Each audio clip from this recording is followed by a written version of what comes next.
And we're live. Welcome to Music Matters. My name is Jason Tramm, and thank you for joining us for a unique podcast community where we explore the triumphs and challenges of the performing arts world as seen through the eyes of distinguished colleagues. As you can see, we're filming live from the Great Auditorium in Ocean Grove, New Jersey. All 6,500 seats worth of the Great Auditorium. I'm here with two delightful colleagues who have even more experience in this auditorium than I do.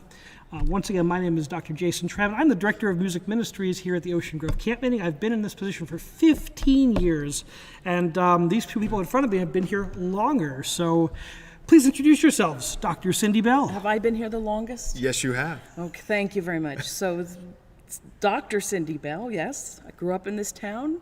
I'm a professional music professor at Hofstra University. Shout out to Hofstra University. Shout out to Hofstra, yes. Return to Ocean Grove every summer for the many beautiful gifts that it offers us. Surf, sand, scripture. This week, spiritual. Yes. That seems to be the theme of the summer. And happy to talk with you about the history of the choir, Jason. Well, we have a lot to talk about because you have such an experience as a singer, as growing up in this choir. We have a lot to talk about. And Michael Badger, the president of the Ocean Grove Camp Meeting Association. Well, thank you, Jason. I really appreciate the opportunity to be here with your audience and with you. I'm the president of the Camp Meeting Association. I've been on the board of trustees for 28 years, and we just recently, in 2019, celebrated the 150th anniversary of Ocean Grove Camp Meeting Association. Amazing. So now we're in 152, and just, it's a great place for music, and there's been just an incredible history of music here. So I'm glad to be able to talk about it. Well, I appreciate you being here. And when I first did my job interview, I was sitting in a room and looked at a poster that said Ocean Grove 1910, great preaching, great singing. And I'm like, this is where I want to be. How incredible. I remember my job interview, I come from a college background and a musical background, and I've worked with choral societies, and I figured a big choir was 100. And they're like, oh no, we do big choir singing here at Ocean Grove. I'm like, oh, like 100 singers? They're like, well, we had 1,000 something in the choir festival that year, and I couldn't even comprehend what that was on the phone. I'm like, and you look in this space, and we can have quite a few singers, people coming from all over the area and the region, and it's so exciting because everyone comes together, and this is a place where people have been making beautiful music, communal, either the hymn singing or the choral singing, and thousands of people have come through this space and sung, and it's a special thing. Yeah, I mean, when those choir festivals, and these upcoming ones are so large, they go past the choir loft area, and they begin to take up the balcony and the downstairs, and you begin to see them, turning the corner and going into the audience. It's kind of fun. Yeah, there's nothing like conducting when the soprano section is behind you. That is dangerous. But yeah, they have gone up there. But you couldn't have the choir festival if you didn't have this space. So that's very important. So why don't we talk about the space a little bit? The space? I know it was built in 1894 by shipbuilders in 45 days. No, 90. 90 days. Let's just keep it. Pretty soon it'll be a week. Oh, no. 7. 7 days, right. Just like the Lord said. Build the auditorium in 7 days. But the shipbuilders were under the strict restriction from cursing. There could be no cursing while building this. And they couldn't work on Sundays either. Yes.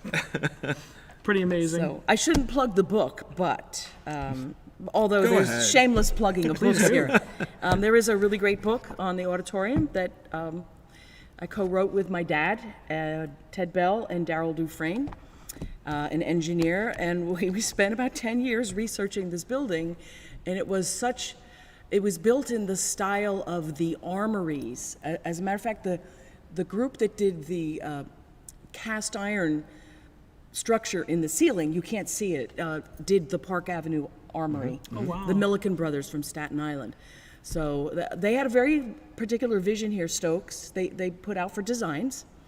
They got some 30 designs. The trustees whittled it down, and they finally came to this specific design, which had this beautiful choir loft. But this is kind of funny. They didn't think about needing an organ to support the singing at that time. So the first summer, I don't think they really had much here. And then they got this tiny organ from Washington Square Methodist Church, and then they realized that's not going to work. So they had to have a fundraiser, and finally, was it 1908, the Hope Jones organ was built? 1908. Yeah, so you can only have that kind of singing here with this structure, this wood, That organ, the organist, Gordon Turk, Amazing, Dr. Turk. and Jason Tramm, who's one in a long line of choir directors. It all works together to create such great singing.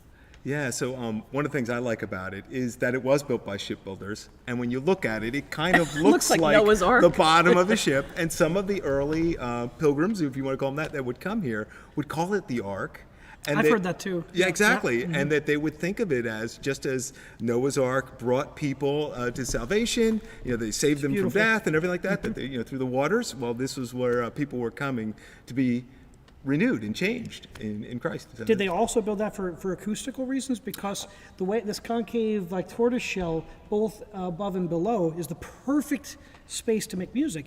And this is one of the most unique spaces. You can go like this, or you just speak, and you can hear it at any point in the building, which is amazing in a 6,500 seat venue. So they blended. Can I cut? Go ahead. In order, they had a couple things in mind. One was the acoustics. They didn't have the amplification that you'd expect, and they wanted to be able to have it. The other thing, though, was cooling, because we're at the beach. We're only 2 blocks off the beach. They had built the streets so that there was a setback, and the wind would funnel in this direction. And then up at the top, you've got those grates there and the towers that are ventilation, and the air would come in through tunnels in the front. Literally, there were tunnels here that would come through and bring the air and then go out through the top. So they were thinking both acoustically as well as, creature comfort. How do we cool it Amazing. off? Yeah. Because 10,000 people generate a lot of body heat in 1894. And today, woolen too. clothes. And everybody's wearing wool. I've done. Both of you have. We've done choir festivals in 100-degree weather. I remember distinctly. That's part of the. In July, it gets really warm and muggy here in New Jersey, and we just kind of make beautiful music. Well, we're hardy people. Ocean Grove people are hardy. They just keep going right through the weather. So tell us about Cindy. You have come from a family of historians. Your father was the historian, like a town historian. Yes, he was. And you were a historian both musically and and history. So tell us about the music in the Great Auditorium. Well, there's such a rich tradition here, not just of the sacred, but the secular. So the first year was this building was built was a little tentative. What can we do? Because it was finished right on time. I think they putting in the finishing touches as the congregations were coming in. But the following year, 1895, was a very pivotal year because they could plan all winter rather than doing the bids. So they planned to do the Messiah here, and you and I have talked about this. In August of 1895, there was a Messiah in here on a Friday night, and it was attended by some 10,000 people with 2,000 people outside. Over 400 singers, and Walter Damrosch of New York fame, Founder of the Juilliard School. Yep. Oratorio Society, brought down trainloads of singers, trainloads of people, and it was such a huge event. They sold out of tickets very early in that week, but part of that appeal was up to that point something like a Messiah with a full orchestra on this space where we're sitting would only have been done in a major city. Sure. During key winter performance months. And here it was August, and you could walk with a 25-cent ticket. And that was sort of the first choir festival. But the one we're here to talk about tonight is actually continuous, everything. Then it sort of has a different slant to it. So there's a great tradition here of oratorio, sacred music, performing new works. You, Jason, have brought in New Jersey Opera and Symphony Orchestra with the Thursday night concerts. So it's just a very rich and amazing tradition of performance in this space. And that was part of the theology of the place. So coming out of the Civil War, so this, Sure. the camp meeting, the Ocean Grove Camp Meeting Association, founded in 1869, there was this need in the American people who were broken. They were depressed. Some of them, their bodies were broken, their families were broken. In so many different ways, they needed restoration. And so into that steps the holiness movement. And it wasn't about keeping rules and blue laws as much as it was, how do we have healthy living? What's the wholeness? How do we get How do we get recreated again? And so there were some things that now, we think of as rather restrictive, but the wisdom of the founders was to look at it and say, we need music. We need to have good teaching and good preaching. We need recreation. So the Ocean Grove Camping Association owns the beach. It owns the boardwalk, it owns the beach, it owns all of the land that the businesses and homes are on in Ocean Grove. And it wasn't like a side point of it, it was central, because people need music, they need recreation, they need healthy living, all of this, in order to be able to encounter God and to heal a community. And that sounds pretty good for like a day like today, right? On Sunday we have such beautiful music here. We have the church services in the morning. We have church on the beach. We have music down there. We have music over here. We had a recital. There's so much great music around here. Last night we had Bridge Fest here, and there were thousands of people. I think 5,000 people were in here last night. Zach Williams, the contemporary Christian singer. I think it's so wonderful because I love all types of music. On this show we have everything from indie artists to classical to you name it. I just love the various types of music. But I just remember my first year in Choir Festival. I didn't plan the festival. It was planned by my predecessor, Lou Daniels, who became a very dear and kind of a mentor to me as I watched him that year, and we sat on his porch and talked. And to watch him lead that was such a special thing for me. It made such an impression as a young conductor. And just sit there and to experience the love of 700 people singing together, just making beautiful sound. It was transformative to me. And every year when I program the festival, I take it very serious. I take a whole week and I contemplate what is the theme going to be this year and how are we going to come back together. And it's nothing like it. So that is one way. The fact that you now try to work around a theme, which I happen to like, because it presents a unified program for us. The Choir Festival originally started by Doc Eddowes, as they called him, and many people in this town remember the Eddowes because they were directors of music in here for 30 some odd years. Jason, you got 15 years to go on that. The Eddowes were here for 33 to 65. So they were actually towards the end of their tenure when, in a tent over here, Anna Nichols' mother, the trustee, her mother, sat down Walter Eddowes at her table and said, why aren't we having other choirs here? Let's put together a choir festival. And Anna Nichols used to say the choir festival began at my kitchen table in my tent. I love that. And so what they did, they sent out some invitations to local churches and said, we're going to take this Sunday in July. And at that point, they were singing sort of classic songs, like the Mendelssohn choruses, Handel choruses, Haydn choruses, a traditional classical choral rep, as opposed to today.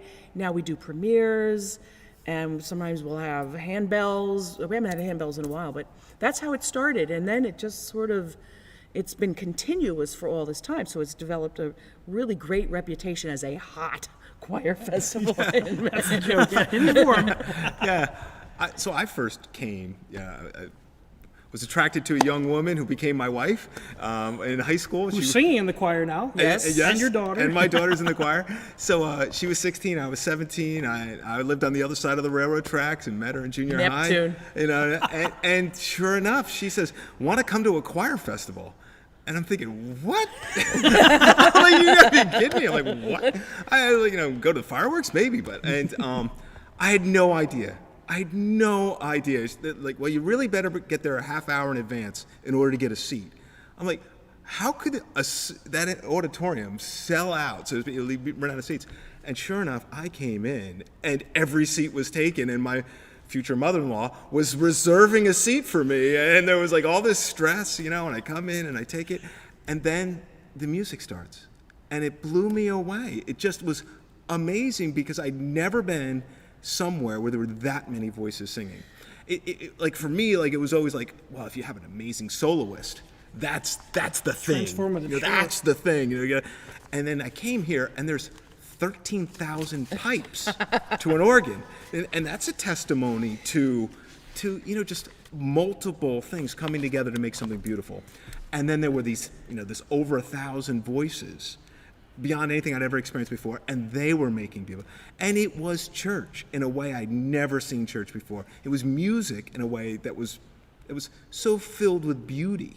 And so, I became an instant, fan of this, and I don't think I've missed one since then. Like around early 80s. We've got a member in the choir, Lou Mitchell. Shout out Lou Mitchell. I know he's watching somewhere. Yeah. He's been in every single choir festival. Also, he missed one because he had a wedding one year. But here's the thing. We forget that this is not normal. No, Yes. This is certainly not Okay, normal. so at the end of the season, when all of the Ocean Grove choir singers return home to little, St. John's Church by the Sea with the 12-member choir, it takes a month to readjust to downsizing. So knowing that the Wesleyan tradition is one of singing, John Wesley put directions in his first hymnal with Charles, sing lustily and of good courage, right? Here's a quote. I love this quote. This is in the Morris Daniels book. Morris Daniels did the 70th anniversary book of Ocean Grove. If you want to hear such singing as you can hear nowhere else this side of heaven, go to a live camp meeting in Ocean Grove. The singing alone is enough to sweep down the powers of hell. Love it. 1890. But really, people would come here. Now, we only have 6,500 seats now because we've put in newer chairs a little bit wider. Less benches up top. Yep. But still, to come in here and sing, oh, for 1,000 tongues to sing, with 6,500 people is just, you use the word transforming. We've heard a lot of words of conform in Bible Hour last week. Yeah. It's mind-blowing. Well, the other thing was when I came in to see that these people were from different churches. I hadn't really experienced that either. And it was like Mennonite and Methodist and Baptist and Brethren. A lot of Catholics, too, 'cause I Don't teach at a forget the Catholic university. Presbyterians. Catholic, Calvinist, it was Presbyterians. Yeah, it was, I love that. Episcopalian. And I was like, wow, this is very, very different from anything I'd ever experienced before. Yeah. So even though we're steeped in Methodism. I meet people who come to the festival all over the year. I was in Brooklyn taking a subway with my chamber choir. We're on the way to do a concert, and someone's like, "You're the guy from Ocean Grove," in the subway. I mean, it's just amazing to me, the reach we have. We never know who's out there, and whenever I'm doing an opera job somewhere else in the country, I'll get someone who says, "Oh, we love you at Ocean Grove," and I just love that. The people come here on vacation, they experience the music, they take it back with them. It's really a special part of what our ministry is. And that's always been one of the most astounding things about this choir. You did not have to be here every Sunday. If all through the heyday of camp meeting, let's say the 30s, the 40s, the 50s, was the heyday of camp meeting. If you came and stayed in a hotel for a couple of weeks, you could come to Friday night rehearsal and sing on Sunday morning. Friday night, and that was it. You were done, you were gone. And so the choir was also transient in a way with people who came here for vacation. Now, very few choirs, they want commitment all the way through. But this choir went sort of week by week, and it gave a lot of people opportunities to sing in the auditorium. Yeah, so Lou Daniels was, my first introduction to this, and it really seemed like it was an act of faith that he had. That you could let any old soprano in. Exactly. That the Holy Spirit would lead this. Did I just say that? But really that God would make it work, and a lot of times it just came together and it ended up being really, really beautiful. Well, there's a core group of singers Of that course. is here for decades, Amazing. but they're here, and it's still, you could walk in on Sunday morning and pick up a piece of music and come sing. And I'm of course a lover of choral music, and the anthems, there's nothing like it. And we're going to talk about some of the composers and some of the conductors who've come here over the years. But one of the cores of the experience that still to this day raises the hair on my arms is the congregational singing. Oh, yeah. Joe Morrison, Joseph M. Martin, the famous composer, he talks about at the ACDA conference. He goes, "You've got to hear the choir, the congregational singing in Ocean Grove." And to me, there's nothing like it. When we hear that organ and then people raised in song, and it's just absolutely, every time I do it, it makes me smile. It's just so powerful, and it's like nothing else I do when I conduct anywhere else in my year. Yeah, it really feels like you're out on the ocean, and like the whole, you're going somewhere and you can't stop. And like everybody's going, you've got, the really deep pipes. The organ, you got some 30, 40 foot long pipes, and the whole building starts reverberating, and you feel everyone around you moving, and you get swept up in it. But Gordon Turk, 48 years on the bench, he also knows how to work that. because he will suddenly put in a key change. Oh, yeah. And take you into a higher key, and then he did 2 this morning on the one, and of course that while the audience is not consciously aware of that, musicians we know when you change key, it does something to the piece of music. It just gives it a lift, particularly if you're moving from like F to G, flat to a sharp key, and he knows how to do that and add in extra stuff. And on some of the most amazing times we've been in here, he's cut out for verse. That's always. He's just cut that is- out, I and try to now do that once a festival. I try to say a cappella verse and and just the sound of thousands of people singing together is just, and everyone looks around like. all right, and then he eases back in, and he'll change key, and that support has also contributed to incredible And we have congregational one of the singing. largest pipe organs in the world here. It's, Michael mentioned, was over 13,000 pipes and growing and expanding. And one thing I can say about Gordon's playing, he never overshadows the singers. He's so sensitive that he never, and it's very easy. This instrument can overshadow anything. We do some of the big orchestra rep with organ, and the organ's louder than the trombones can play. It's louder than but he never overshadows the singing. The words are always important to him when he's playing. He knows that instrument. He knows this building. And there's other like little things that you may or may not know about. Like for instance, above the roof, right? What we see here is the ceiling. There is a mechanical component there called the storm. Are you familiar with this? I've heard it. Yeah. And it's just like, oh my goodness! And that was built and put in there, and there's like something show that makes off the organ. wind. And, yeah, The exactly. theater stops, right, for the theater. Exactly. They used to have a weekly or daily performance of The Storm. Clarence Coleman, Yep. and there was We another. wrote the Ushers March in case you were Clays rewrote that. Ocean Grove aficionado. Every people would just come here to hear that storm. There's a tradition of the storm that goes back to the 1700s, back to France. I talked to Gordon about this. It's like, Okay. but there was a huge part, and there's a sign in the Ocean Grove office that says, "Come hear the storm." And it must be from the 40s. It must be that old. Yeah, very long time. It's just a fun place to be. There's no other place I'd want to be. And you've been here. and what's it like being the president of this organization? You grew up in the tradition. And what does it feel like to take that position, that great? It's one thing that's great about it is that someone's passed you the baton, and someday you're going to pass the baton Now, are to you somebody allowed else. to use musical analogies? So yeah, granted, I am not a musician by trade, and I really feel like humbled to be around. We're going to give you a singing test tonight. Oh my goodness! Pitch matching. I'll sing so low you can't hear me. Anyway,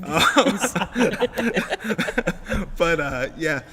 But what happens is we recognize that there's this amazing place, there's this great vision, and there's been this continuity, and it's the Lord's. When Osborne was originally looking for the land to buy this place, he went down, and there was a gentleman who had owned some of the land. This was back in the 1860s.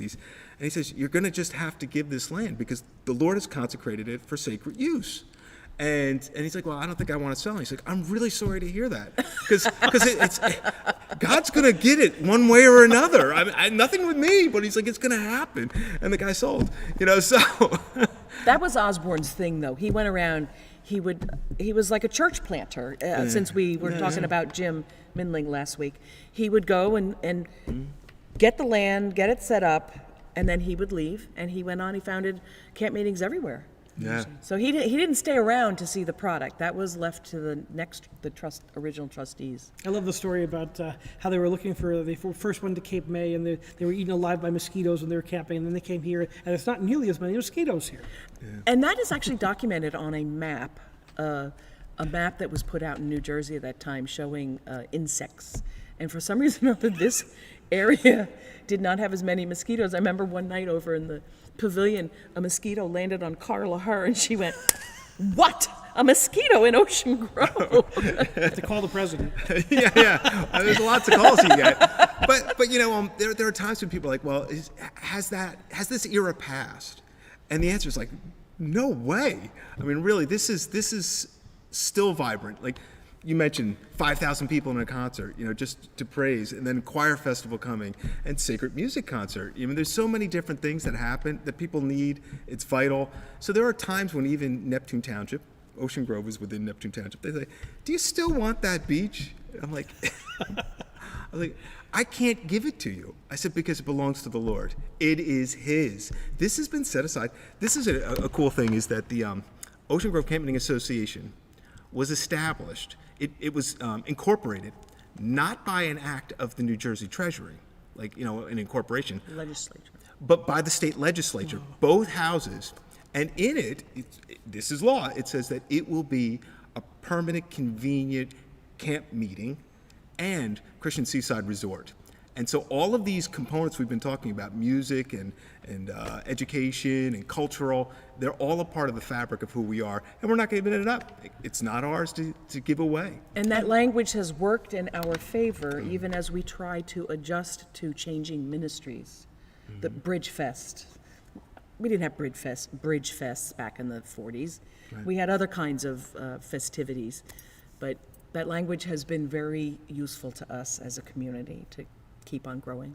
Well, it's so adaptable. amazing, the art. Think of the preachers who preached here over the years. We talk about famous musicians. I know I'm an opera person. We have a lot of opera people on the show. We probably have some opera fans out there in the world. We've had Enrico Caruso sung on the stage. We've had Lawrence Tibbett. You name the host of famous singers sang here, and the host of famous speakers have spoken here. Who are some of the preachers who've spoken here, Michael? Billy Sunday? Billy Sunday came for years and years and years. Very famous. He, very animated. Would get up on the pulpit even, do these things. Billy Graham. Billy Graham? You know. Wait, was he here? Yes, in the 50s. Oh, that's before I was here. You don't remember that? No, I missed that. No, 55, Norman 58, Vincent Peale. 59. Norman Vincent Peale. Robert Schuller Yep. came, heard him speak here. I actually was I'm looking at my notes because there's so much to remember. It slips out. And like more current, I think of Chaplain Black, Barry Black. We were just who's the talking about him chaplain on of the Senate. beach Huge today. fan of the choir festival. Yes. Singing. Yeah, just an We were wondering awesome, how Barry amazing deep Black voice. would sound in the new sound system because he's got such a big, deep, He's a very deep basso voice, profundo. yes. Yes. Yeah. So I mean, it's got a rich So history. if you're going to have great preachers, you have to have great music. You can't. Great singing. Great singing. Great preaching. Great preaching. And that was when I came here, I said this is where I want to be, because the music and the word, when they put them together, it creates a synergy that is so special and so powerful. And when one of them isn't there, it's just you're incomplete. And it's part of getting that full balanced meal, and each one complementing the other. I just love also the invitation, because there's something about a choir that's very invitational. That says, come on in, be a part of this family, be a part of this, and I think that's all we got. Yeah. So come on in if you want to. Yeah, It's still time. This is a tradition where we invite everyone to come and sing, and that's what's fun about it. I meet singers who've worked with me. I've been in New Jersey my entire career, and I have people who were in my first choral society who knew me when I was in my first church. I mean, it's amazing how people cycle back in, and I'm just amazed with the family we built with the singers here. And people come from all over. We have choirs from Pennsylvania, from New York, from New Jersey, of course, and then from abroad, from farther afield. It's just amazing that people come from Delaware to rehearse here on the Friday nights, and it's just so special that people will come here and brave the parking and all that stuff and just be a part of the tradition. So I'm not supposed to flip the table on you, but I'm going to do it anyway. COVID last year, choir festival, and the online participation. Could you talk about that? Well, I certainly can, because that was an amazing. It was the best of times. It was the worst of times. So, as Dr. Bell knows, the entire singing industry, the entire singing world stopped because we were super spreaders of the. All of a sudden, Joe Martin had this great comment. He's like, "Who would have thought that in 2020, marijuana would be legal, but choral singing would be illegal?" Right? Everything went upside down in the year 2020 with COVID. So, there were problems with singing. There were problems, with the transmission of aerosolized particles. So we we said, how can we still make music in this environment when we're all nervous about how can we make this a thing? So all of us started to search for ways to keep our communities together. And I quickly, I was learning about Zoom choir, having choir rehearsals on Zoom, and keeping communities together. I started that with my choral societies, and I knew of the virtual choir platform through Eric Whitaker's experiments, and I never thought much about it, to be honest. I'm like, what? But it's really interesting that people can do this, and I think it's fascinating. And then all of a sudden, there was no way to make music anymore. So I said, okay, how do we do this? And I did a very, very crude one with my choir at the college, and learned a little bit. That was just my first stab at it. Then I did one with the choral society, and my son helped me because he's a computer guy, and I'm not. And we kept on building, and then I said, you know what, we did a couple good ones. And we said, maybe we can do this at Ocean Grove, but the problem with it's like the scale. The amount of people we have here, and we have to teach everyone how to use it. So we came up with a promotional video to show people how to use the technology, to record themselves with a guide track, how to use their phone and then a computer, and amazingly, we had a really good reception from people. We had our first one, we had I think 80 singers submit, and we had singers from India submit choir files. We had someone from Australia who did every week was submitting files. I mean, our members who were scattered, some in Virginia, some in Florida, some in California, we had people submitting throughout the season, and it was really an amazing thing. We held our bi-weekly rehearsals, and we'd have 60 to 70 people in every one of them. People wanted to sing more than ever. It reminded me why I do this. It's not because I want to get up there and conduct, which I love to do. I love to move people's hearts, but it was to keep our community together in the worst of times. And to me, that was such a special thing. And then we said, let's try choir festival that way. 5 anthems. Usually we do 10 anthems. It may not sound like a lot, but each choir anthem takes about 20 hours of editing time. We have to get the files, sort the files, extract the files from the video, do the sound editing. It was enormous. It's easier to do a choir festival live. It actually is much easier. I mean, it's not easy, but it was an amazing experience, and I'm so proud of my choir here, the people who chose to do that, and my son, who's behind the curtain, he's the maestro behind the curtain, and we've become a team at that. We've done 100 virtual choir and orchestra projects during COVID period, and we just closed that chapter. We're ready to move on to the live choral singing again. And in Ocean Grove, we're back. We are back, and it is just what a joy to have everybody coming in. But we've learned so much in this period from the musical aspect. We've taken some with us. We've taken some of the COVID innovations with us. For example, now we live stream every rehearsal we do. Every Tuesday and Friday is live streamed. And just to give an example, we had 100 people live, which was we were crying. My hands were going in the wrong direction. I was conducting all over the place.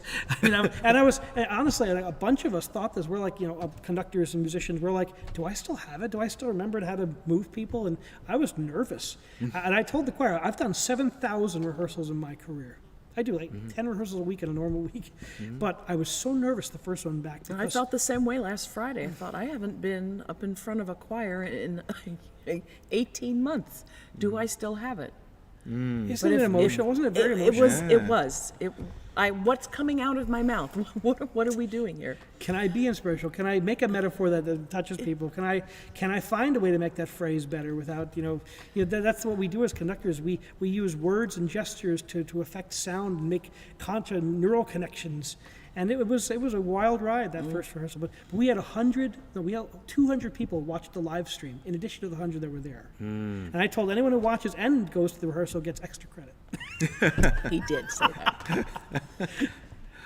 Yeah, and from the camp meeting side, we're also picking the speakers and picking a theme and trying to make it all work, and not just ignore what just happened to us. I mean, this is huge. I mean, there will be lasting stresses that we will need to work out and unkink, in our spirits. And so to make sure that we were extra careful that we weren't ignorant of and dismissive of what happened in the past, and be really mindful of what people needed. And so the theme this year is renewed in spirit, and just thinking about what does that mean to be involved in renewal, and bringing everything that we have, all of our baggage, forward, and then letting it go and saying, who do I need to be now? Who does the camp meeting need to be now? Who do we as a congregation or a community need to be now? And it's kind of exciting to not know the answer and be ready to be open for an answer, you know? When I was thinking about the theme for this year and how emotional it will be for all of us to come back, congregation, singers, and I love the bells playing. That's just part of the I love it. I just think it's wonderful. Yeah. So we'll enjoy those bells. Are we having a service here in 10 minutes? We double booked the auditorium. Let's do it. That's what the bells used to do. They would call people to church and say, get moving. You're not going to get a seat. So the theme of this year is He Leadeth Me. And the choir festival. So we know that, and I said everything's about is about this kind of reimagining, renewing our inside after such a hard year. We have a new composition coming out. We have a premiere by Kevin Boziger from Nebraska, who's bringing 9 of his choristers from Nebraska here this year again, and. We have Michael John Trotta, who's a composer, lives in Red Bank, New Jersey, who's got a huge career as a choral conductor and a composer, and he's going to come join us this year. Of course, Dr. Bell is coming, who's a fixture here on these festivals. But I'm going to throw this back on you, Jason. Now it's not just the choir festival that is a very special draw here, but you have reinvigorated the Major Works concert, which at one time they used to do here in this place with Taliesin Morgan, who was the choir great director, name in Ocean Grove history, music director in early 1900s. He had the choir do 6 oratorios one summer and almost broke the bank. So that ended. No, you need to understand this. This is important. And they said, no, we can't do this. So they didn't actually have another oratorio in this space again till Lou Daniels took over. Really? When Lou I didn't know Daniels, that. yes, Lou told me that when he came in '69, they did the Verdi Requiem in here. But I think one of the things, Jason, that you bring here with your orchestral experience is astonishing major works. When we did the Haydn Creation, It's one of my favorite pieces. it was so hot. It was so hot that Sunday. The guy never missed a beat all afternoon. We do this 3-hour rehearsal. Everybody up there's their tongues hanging out. And then he comes back. Soak through the jacket. And then he comes back all fresh as this daisy. I don't know if it's the Dr. Pepper. And now he runs us through the whole thing again. And I was like, what a match made in heaven. This oratorio, the Haydn Creation, you don't get to hear that a whole lot anymore. You have to have this space, this guy, this choir, the orchestra. The great works. I mean, I just love. I love all the works for choir. Like this year for the Sacred Concert, Sacred Masterwork, we're doing Michael John Trotta's Gloria, which is a new piece, and it's exciting So and we got a thrilling and commission. visceral. So it's brand new. Right. But we're also doing the Fauré Requiem, which is not a requiem like in the sad kind of sense. Right. It's a requiem with hope for eternal life. It's a beautiful piece. It's great to kind of deal with the challenges that we've all faced and then look forward. It was kind of like birth and death and renewal. And then Renewal is so Mendelssohn, important. your favorite composer. I'm a big Mendelssohn fan. So, and also for the Summer Stars finale, we haven't announced this yet formally, but we're doing Beethoven's Fifth Symphony, which to me is so appropriate this year because Beethoven had thousands of performances for his birthday. Everything was canceled for Beethoven. But the piece, Fifth Symphony, is about the triumph of light over darkness. Yes. And we've all come out of this, and we're all ready to talk about that. And I think, Beethoven being who he was and going through his own personal challenge of light over darkness, I think that is a great metaphor for where we are. Yeah, definitely fitting. One of the things that we do that may be a little different is that we have so many windows and doors, and it opens up that, I have 5 kids, and we had little tots. We didn't want to bring them in here when making tons of noise because there are times when it really gets quiet, and you want to be able to, have that moment. Outside. And if you're inside, it's a problem. So people would bring, because it's a beach town, you bring your beach chairs, and you go around all of the openings, and you could still hear the music, and the ushers would come out, and they'd hand you the program, and you could follow along. And they also came out with the basket. Yes, they did. That's how we support these ventures. We would put the beach towels down for the kids, and as parents, we'd sit in the chairs, the beach chairs, and it would be great. Yeah. You know, there's nothing like Ocean Grove. It's just like I've brought so many people who are, I'm active in the opera field. I've brought so many of my opera colleagues here, and many of them come back every year now because they're like, we didn't know this existed. We've never been here before. And then when they hear this, they come to the venue, hear the sound in the space, hear a concert or an event, and they come back because it's a real special place, and it's been that way probably since its founding. And then we have the beauty of the ocean, the beauty of nature, the beauty of the people here. I've been in the tent community and in the cottage community, and everybody says hello, whether it's someone we know or everyone is friendly. There's a really incredible community here, and you have to come to experience it. I used to do a lot of running on the boardwalk, and once I was going along, and there was two women on bikes, and they were leaving Ocean Grove and just going into Bradley Beach, which is to our south. And I heard one sigh and say to the other, the magic's gone. They were saying that they felt something special here. And they didn't know I was eavesdropping. It was just too funny for me, the magic's gone. And I've heard people say that, when they drive in the front gates. Enter his gates with thanksgiving. And it was courts with praise. And so that's what it says in bronze on the gates. On the gates and the pillars. And so many people say that they just feel their burdens lifted when they come in. But do you know that a lot of people had forgotten that on the back of that Welcome to Ocean Grove, the big sign we just had restored, Sure. a National Historic Site, on the back of that sign, it said, God be with you till we meet again. But Michael, the hedges have grown so high you can't see the back of the sign. Those hedges will be trimmed. Okay. I'm getting tasked. Okay. Even on Everywhere I go. There are some phrases that just go with Ocean Grove. God be with you till we meet again, as you know, Which is we sing at the end of end of the every season, and we wave the hankies and people cry. And Another fun little musical part is that last Sunday when we do that is Salvation Army Sunday, and they bring their brass, and we always have the brass band here. That's been thrilling. Last couple of years have been, they brought their and they've got some great brass bands. The brass band has been outstanding. Yeah. So we're able to raise the platform, on the hydraulics, and it's extended out and have more and more instruments on the platform. So it's fun. So Cindy, tell us about Yes. some of the choral composers and some of the conductors that you remember coming here. I can talk about some of the ones that have come in my tenure that I've brought here. I've been really making a point to bring in some of the most important composers in Current church music contemporary today. choral, I make a lot of inroads there, and I love to bring them here. And they come back, and they're like, can we come back next year? And I love that kind of energy. But who are some of the ones that stick out to you in the years you've been here? I think singing under Jester Hairston Oh, boy. in the 80s was a pivotal experience. He had so much energy, and he was elderly at that time, maybe the late 80s. He lived to be almost 100. And he took this choir like I've never seen. He had them right here. So we were doing In That Great Getting Up Morning was one of his songs. Great, He, of one of course, the he was great an arrangements. arranger of many spirituals. But we didn't have the music for Amen. But somebody brought out a copy, and Faith sat down at the piano, and we did Amen, Amen that night, and he did the whole solo, and we just sang without music, and that was really an extraordinary experience to sing with him. John Nesbeck, when he came in, and we learned It Is Well With My Soul in Every Valley. Which you're of conducting course- this year on Choir Festival. Yeah, those are major pieces of his. That's a beloved part of our repertoire here. Yes, yes, it is.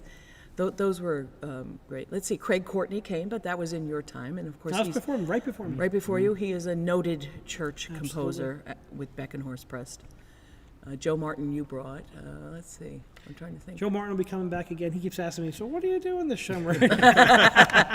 Yeah, he really liked But it. Joe has been sending us. Joe is not only is he a wonderful composer who writes incredible volumes of choral music, he's also one of the most important publishers of church music. He runs You run Shawnee Shawnee Press? Press, yeah.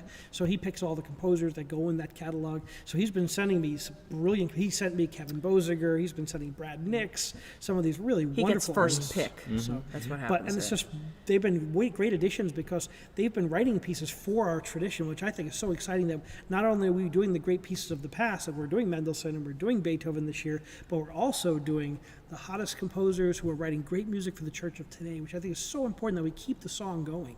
I also enjoyed Gwyneth Walker, who is a little more college geared, but her whole harmonic sense of choral writing to me. She's a really Quaker, enjoy. and she is.